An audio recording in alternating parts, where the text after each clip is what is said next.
Halo saudara yang terkasih dalam Tuhan Yesus Kristus. Senang sekali kita dapat berjumpa kembali dalam pemahaman Alkitab Jemaat GKI Taman Cibunut, Bandung, Rabu 14 September 2022. Bersama saya Pendeta Samuel Adi Perdana. Saya berharap kita sehat selalu. Andai kata ada yang sakit, tetap semangat dan tetap bahagia. Karena saya yakin sekali Tuhan Yesus Kristus sendirilah yang pasti menyertai kehidupan kita setiap hari. Tema PA kita pada hari ini adalah berbalik dan berpulih, yang didasari dari kitab Mazmur pasal 51 ayat 1 sampai 10. Mari kita awali PA kita dengan bernyanyi dari NKB 12. Oh Tuhanku, Kau datang ke dunia.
Mari saudara kita bersatu di dalam doa.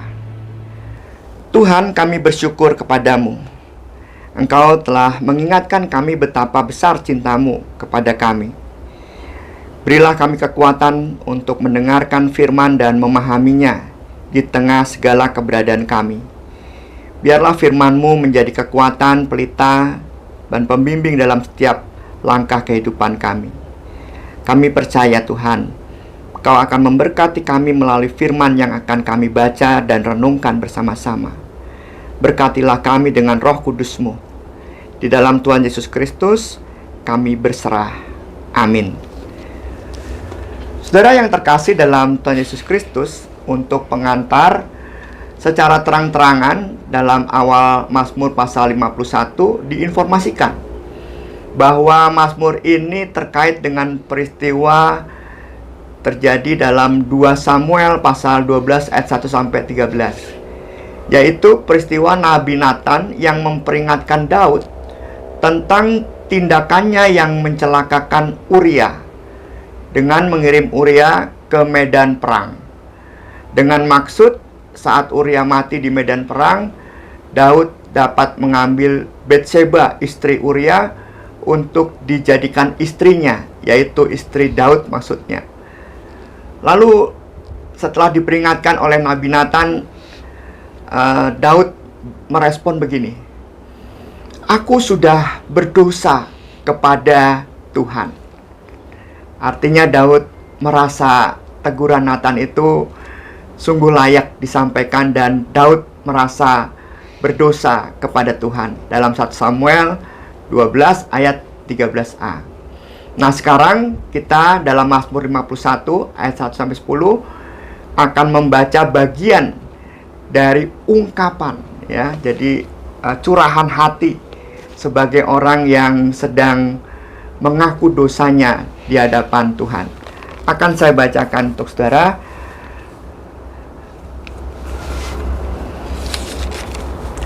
Untuk memimpin biduan, Mazmur dari Daud. Ketika Nabi Nathan datang kepadanya setelah ia menghampiri Betsheba. Kasihanilah aku ya Allah menurut kasih setiamu. Hapuskanlah pelanggaranku menurut rahmatmu yang besar. Bersihkanlah aku seluruhnya dari kesalahanku, dan tahirkanlah aku dari dosaku. Sebab aku sendiri sadar akan pelanggaranku. Aku senantiasa bergumul dengan dosaku. Terhadap engkau sajalah aku telah berdosa dan melakukan apa yang kau anggap jahat. Supaya ternyata engkau adil dalam putusanmu, bersih dalam penghukumanmu. Sesungguhnya dalam kesalahan aku diperanakan, dalam dosa aku dikandung ibuku. Sesungguhnya engkau berkenan akan kebenaran dalam batin, dan dengan diam-diam engkau memberitahukan hikmat kepadaku. Bersihkanlah aku daripada dosaku dengan hisop, maka aku menjadi tahir. Basuhlah aku, maka aku menjadi lebih putih dari salju. Biarlah aku mendengar kegirangan dan sukacita. Biarlah tulang yang kau remukkan bersorak-sorak kembali. Dari petikan ini, pengakuan dosa Daud, kita bisa merasakan hatinya dibanjiri oleh perasaan malu, perasaan rendah karena bersalah, penyesalan juga yang dalam di dalam pengasihan Allah dapat kita rasakan dalam puisi yang tadi kita baca bersama-sama. Dan juga yang terakhir, harapan besar untuk diampuni Tuhan. Artinya ia bisa kembali lagi kepada Tuhan dalam keadaan yang benar. Keinginan untuk berbalik dan berpulih ini besar sekali dari puisi yang kita baca di Mazmur 51. Saya anjurkan saudara membaca keseluruhan, sekalipun saat ini kita membahas sebagian ayat 1 sampai 10 saja. Dan puisi ini saudara sangat menekankan juga bahwa berbalik dan berpulih itu butuh sebuah tindakan atau proses yang sungguh-sungguh. Nah, proses seperti apa itu? Ini yang akan menjadi bagian yang kita renungkan bersama.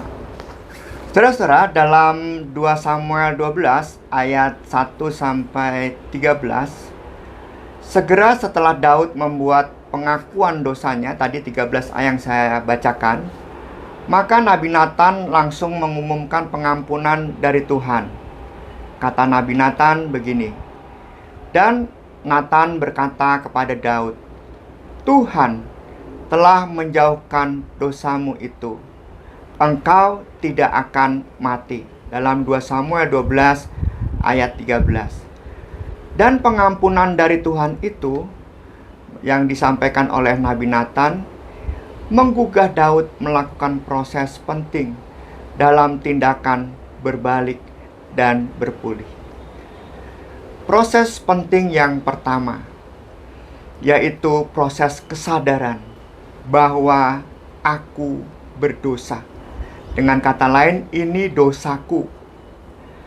Perhatikan dalam Mazmur ini sering muncul kata pelanggaranku, kesalahanku, dosaku. Yang penting di sini adalah kata ku. Pelanggaranku, kesalahanku, dosaku. Artinya Daud tidak sedikit pun mau meninggalkan tanggung jawabnya secara pribadi dengan kata-kata pelanggaranku, kesalahanku, dosaku. Daud tidak mau berdalih tentang sebab ia melakukan dosanya itu. Berdalih itu misalnya, saya kilaf ya Tuhan, karena Betsheba itu cantik. Berarti kan karena Betsheba cantik, saya jadi khilaf melakukan dosa. Itu berdalih namanya. Daud tidak melakukan itu. Dia hanya mengatakan, ampuni pelanggaranku, kesalahanku, dosaku. Atau ia mengatakan lagi, sebab Batsheba menggodaku misalnya. Berarti menyalahkan Batsheba lagi. Atau mungkin Daud misalkan lagi berkata, aku iri pada Uria yang memiliki istri cantik. Jadi menyalahkan Uria, enggak ya, tapi ini adalah dosaku. Daud tidak menyertakan siapapun dalam pengakuan dosanya ini, dalam proses berbalik dan berpulih ini. Dikatakan sebetulnya hati kecilku tidak mau mencelakakan siapapun, itu juga tidak dikatakan. Dia tidak mencari siapa yang harus menjadi alasan karena dia melakukan dosanya ini. Tidak ada alasan. Itu semua pelanggaranku, kesalahanku, dosaku. Tidak ada keadaan yang disalahkan, tidak ada orang lain yang disalahkan. Kesalahan adalah tanggung jawab Daud secara pribadi. Dalam ayat yang kelima dikatakan begini, sebab aku sendiri sadar pelanggaranku, aku senantiasa bergumul dengan dosaku. Kemudian proses yang kedua. Dalam proses yang kedua dikatakan proses kesadaran bahwa dosaku, pelanggaranku, kesalahanku itu adalah sikap yang telah menentang Allah. Jadi ada kesadaran bahwa saya sedang atau telah menentang Allah. Terlepas dari perbuatannya terhadap Batsheba dan Uria. Apakah Batsheba jadi sakit hati, atau Batsheba jadi rugi, Uria jadi mati? Ini bukan persoalan Batsheba yang rugi atau Uria yang mati, tetapi Daud menyadari bahwa tindakannya kepada Uria dan Batsheba adalah tindakan yang menentang Allah. Misalnya begini, saya telah memfitnah orang lain. Maka tindakan saya yang memfitnah orang lain itu bukan sekedar bahwa saya telah mencemarkan nama orang lain itu, atau menjelek-jelekan atau membuat sakit hati orang lain yang saya fitnah, atau saya telah mencelakai orang yang saya fitnah itu.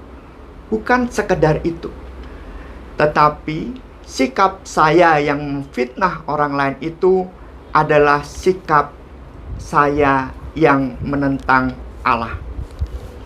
Jadi ini bukan urusan saya atau urusan Daud menyakiti Batsheba dan membuat Uria mati, tetapi Daud menyadari, aku telah menentang Allah. Sehingga apabila Allah menjatuhkan hukuman atas Daud yang telah berdosa itu, yang telah melakukan pelanggarannya itu, yang telah melakukan kesalahan itu, maka Daud bisa memahami Allah yang menghukumnya itu adalah Allah yang bertindak wajar, Allah yang berbuat keadilan atas umatnya. Jadi Daud sadar dia telah menentang Allah, dan kalau Allah menghukum dia, dia bisa menyadari, memaklumi Allah pantas menghukum dia, sebab Daud telah menentang Allah. Seperti yang dituliskan dalam puisi di ayat yang ke-6, dikatakan demikian, terhadap engkau sajalah aku berdosa. Aku melakukan apa yang kau anggap jahat, supaya ternyata engkau adil dalam putusanmu, bersih dalam penghukumanmu. Jadi ini bukan sekedar mengambil Batsheba menjadi istrinya dan membuat Uria mati di medan perang, tetapi Daud menyadari, aku telah menentang Allah. Kalau Allah mau menghukumku, aku terima, karena dosaku, pelanggaranku, kesalahanku telah menentang Allah. Itu proses yang kedua. Kemudian proses yang ketiga, kesadaran dari Daud butuh memohon pembasuhan dosa dari Tuhan. Tidak ada yang lain. Ia butuh memohon pembasuhan dosa dari Tuhan. Perhatikan ungkapan-ungkapan dalam puisi tadi, dikatakan di ayat 3 misalkan, hapuskanlah. Yang dimaksud hapuskanlah itu seperti dikikis. Ya, seperti kayak kita membersihkan stiker di mobil tuh, dikrok gitu sampai bersih. Ya, digosok, ya, dikikis. Dihapuskanlah itu dikikis. Saudara juga bisa baca Keluaran 32 ayat 32 ya, seperti orang menghapus tulisan, dihapus gitu sampai bersih. Ada item-itemnya terus dihapus gitu ya, supaya tidak kelihatan hitam-hitamnya tapi tetap putih gitu ya.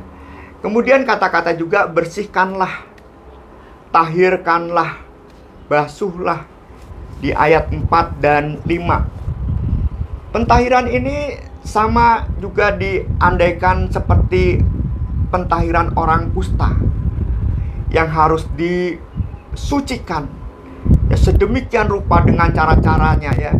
Dalam Imamat kita bisa lihat Imamat 14 ayat 8 dan 9. Saudara bisa membaca di sana. Jadi ada proses pentahiran yang cukup ya rumit gitu. Jadi Daud minta ditahirkan itu, dibersihkan, dihapus. Di sini Daud merasa bahwa dosa yang dia lakukan itu sesuatu yang berakar di dalam bangunan kehidupannya. Coba aja kita bayangkan ya saudara, Daud kok bisa punya pikiran untuk mengambil Batseba, kok bisa punya pikiran, punya akal mengirim Uria ke medan perang, ditaruh di pasukan depan supaya Uria mati. Ya, pembunuhan berencana. Ya, ini mengakar dalam kehidupan gitu. Jadi bukan sesuatu yang sekelebat gitu ya, atau sepintas lewat di pikiran kita, tetapi betul-betul matang. Dosa itu mengakar gitu ya. Saya dan saudara juga bisa rasakan ya, kita mungkin punya pengalaman masing-masing. Ya, entah apapun keadaannya, kita pernah punya rencana menyakiti saudara kita. Mungkin pernah juga ya punya rencana untuk membalaskan sesuatu kepada teman atau orang yang menyakiti kita. Kejahatan itu betul-betul kita pikir gitu ya, untuk melukai orang lain itu, entah dengan kata-kata, entah dengan tindakan yang menyakitkan, kita pikir betul. Tidak sekelebat, sekilas tidak. Nah, ini mau menunjukkan bahwa dosa itu mengakar dalam kehidupan kita semakin dalam. Oleh sebab itu hanya Tuhan sajalah yang bisa mengikis, menghapus, membuat dosa kita itu hilang gitu, dan kita bersih kembali. Jadi pertobatan yang harus dilakukan, proses berbalik ini dan berpulih ini tidak satu proses yang sederhana. Perlu usaha yang kuat sekali. Perlu usaha yang luar biasa sekali gitu, supaya dosa kita itu sungguh-sungguh terbuang, bersih. Kalau kata anak sekolah minggu, buang dosa ke laut sampai bunyi pure. Yesus buang dosaku, Yesus angkat dosaku dan buang ke laut, pure. Nah, sampai dosanya itu bunyi pure, artinya benar-benar sudah dibuang ke laut gitu ya. Jadi kita bersih. Nah, dengan bersihnya kita, tahirnya kita, maka kita diberi jalur atau diberi jalan untuk bersekutu kembali dengan Allah, dengan relasi yang baru, relasi diri kita yang tidak lagi memiliki pikiran yang jahat, dosa atau kesalahan atau pelanggaran yang sedang kita pikirkan, tidak lagi. Jadi bersih. Itu proses yang ketiga. Sekarang kita masuk pada proses yang keempat, yaitu proses kesadaran bahwa perlu sikap penyerahan diri kepada Allah. selaku satu-satunya yang dapat menyelamatkan Daud. Inilah yang selalu menjadi sikap Daud di sepanjang tulisan Mazmur ini dalam Mazmur 51. Jadi terhadap Allah ia telah berdosa, ia telah melakukan pelanggaran, ia telah melakukan kesalahan, dan kepada Allah sendirilah ia memohon supaya ditahirkan, supaya dibersihkan, supaya dibasuh dari dosa, kesalahan, dan pelanggarannya. Cara penyerahan diri Daud kepada Allah menarik.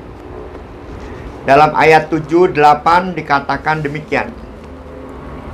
Sesungguhnya dalam kesalahan aku diperanakkan, dalam dosa aku dikandung ibuku. Sesungguhnya engkau berkenan akan kebenaran dalam batin, dan dengan diam-diam engkau memberitahukan hikmat kepadaku. Bagian ini menunjukkan bahwa keberadaan berdosa itu menurut Daud sudah ada sejak ia dalam kandungan ibu. Dalam keadaan seorang bayi atau benih manusia gitu ya, bisa dikatakan manusia itu sudah dalam keadaan yang berdosa, belum tahu pengetahuan baik dan jahat. Dalam kandungan, manusia dalam kandungan, ia telah berdosa. Itu kesadaran Daud. Tetapi di dalam kandungan itu sampai manusia bertumbuh, dikatakan oleh Daud, Allah terus membisikkan hikmat kepada manusia itu, termasuk dihayati kepada Daud juga. Dalam kandungan, dalam keadaan tak berdaya itu, dalam kandungan ibunya, Daud merasa ia telah berdosa. Namun dalam kandungan ibunya, dalam keadaan diri yang tak berdaya itu, Daud yakin Allah telah terus membisikkan hikmatnya kepadanya. Ada ungkapan yang menarik dari Santo Ignatius dari Loyola yang menggambarkan Mazmur ayat 7 dan 8 ini. Dikatakan begini, dalam keberadaan yang berdosa itulah letak kerapuhan manusia. Namun keadaan yang rapuh itulah, atau dalam keadaan yang rapuh itulah justru Allah mengundang manusia untuk masuk dalam rencana keselamatannya. Jadi kalau istilah Daud, Allah terus membisikkan kepada manusia yang rapuh dalam kandungan itu hikmatnya. Ini bagi Santo Ignatius dari Loyola, Allah mengajak manusia yang rapuh ini dalam kandungan dan terus dalam pertumbuhannya untuk masuk dalam rencana keselamatannya dengan cara membisikkan hikmatnya. Kembali dalam Mazmur 51, pada akhirnya Daud mengaku dan menyatakan bahwa hanya Allah lah yang dapat menyediakan pembersihan yang diperlukan itu. Dalam ayat yang 9 misalnya dikatakan demikian, bersihkanlah aku daripada dosaku, dengan hisop maka aku menjadi tahir. Basuhlah aku maka aku menjadi lebih putih dari salju. Pembersihan yang sempurna. Allah dapat memulihkan jiwa yang berdosa dan tubuh kita yang hancur dari dosa itu secara sempurna. Dikuatkan lagi dengan ayat yang ke-10. Biarlah aku mendengar kegirangan dan sukacita. Biarlah turang yang kau remukkan bersorak-sorak kembali. Tadi Daud merasa bahwa kalau Allah melakukan penghukuman atas dirinya itu wajar. Jadi seolah-olah diremukkan dirinya itu oleh Allah. Itu wajar karena aku telah bersalah.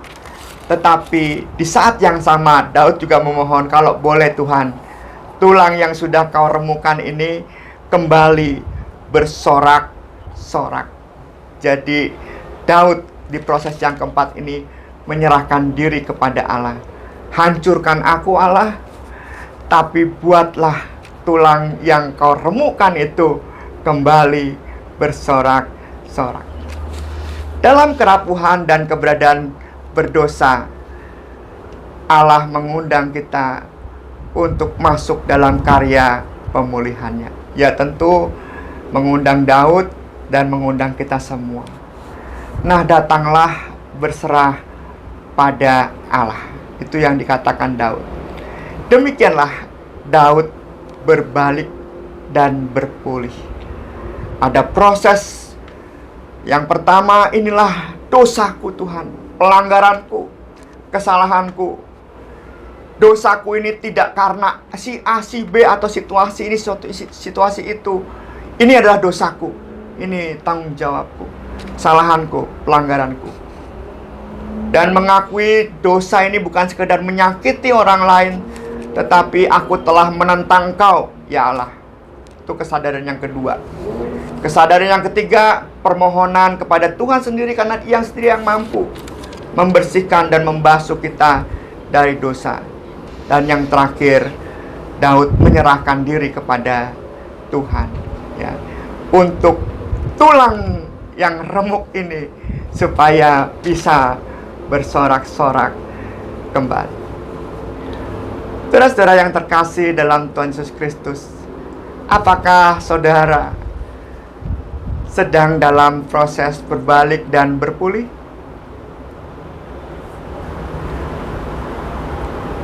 Mungkin proses yang dialami Daud tadi bisa menjadi jalan kita untuk berbalik dan berpulih.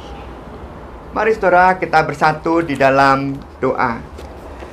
Tuhan, kami bersyukur melalui firman-Mu, proses yang dialami Daud, kami diajak juga untuk berbalik dan berpulih. Mampukan kami ya Tuhan. Dan biarlah proses berpulih ini tidak hanya relasi kami yang baik dengan Tuhan, tetapi relasi kami baik juga dengan keluarga, dengan orang-orang di sekitar kami. Dan biarlah kami juga mampu menjalani kehidupan yang baru bersama dengan Tuhan, membangun hidup kebersamaan di tengah keluarga, di tengah persekutuan gereja, dan dimanapun kami berada. Kami berdoa juga untuk saudara-saudara kami yang sakit dan punya pengalaman hidup yang sulit dan dijalani dengan penuh tantangan dan berat bagi mereka. Kiranya Tuhan bersama mereka, kiranya Tuhan menyertai mereka selalu. Cukupkan yang dibutuhkan, pulihkanlah mereka yang sakit, tunjukkan jalan bagi mereka yang bergumul, ya Tuhan. Kami juga berdoa kepadamu ya Tuhan, pergumulan gereja-gereja di negeri ini, biarlah Tuhan sertai, khususnya teman-teman yang di Cilegon, biarlah mendapatkan titik terang di tengah kebersamaan. Pemerintah yang sudah mengusahakan, juga banyak kelompok masyarakat lainnya, tolonglah ya Tuhan. Kami juga mohon kepada Tuhan, bagi mereka yang berduka cita, Tuhan berikan kekuatan dalam menjalani hidup hari lepas hari ke depan. Kami serahkan juga kehidupan bagi setiap kami dan juga seluruh masyarakat Indonesia ke dalam tangan Tuhan. Inilah doa kami Tuhan, kami panjatkan dalam tangan kasih Tuhan Yesus Kristus. Amin. Saudara-saudara yang terkasih dalam Tuhan Yesus Kristus, Tuhan memberkati kita selalu. Selamat berbalik dan berpulih. Amin.